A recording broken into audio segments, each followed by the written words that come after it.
రోజు రోజుకు పాపాలు పెంచుకుంటూ పోతున్నావా? నేను పాపం చేసేటప్పుడు ఎప్పుడూ ఆకాశం విరిగిపడలేదు, భూమి చీల్చబడలేదు, ఏ క్రూర జంతువు నన్ను అడ్డుకోలేదు, ఏ పిశాచో నన్ను అడ్డుకోలేదు, ఎక్కడ పామో తేలో నన్ను అస్సలు కరవలేదు అనే గర్వంతో రోజు రోజుకు పాపాల మోతాదు పెంచుకుంటూ పోతున్నావా?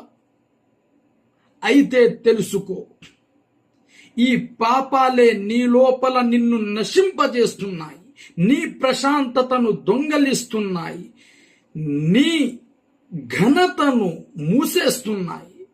ఇంకా ఎంతకాలం ఆలస్యం చేస్తావు? పాపాల వలన ఎన్ని నష్టాలు జరుగుతాయో వాటిని తెలుసుకో, లేకపోతే నట్టింట్లో మునిగిపోతావు. ఇహలోకాన్ని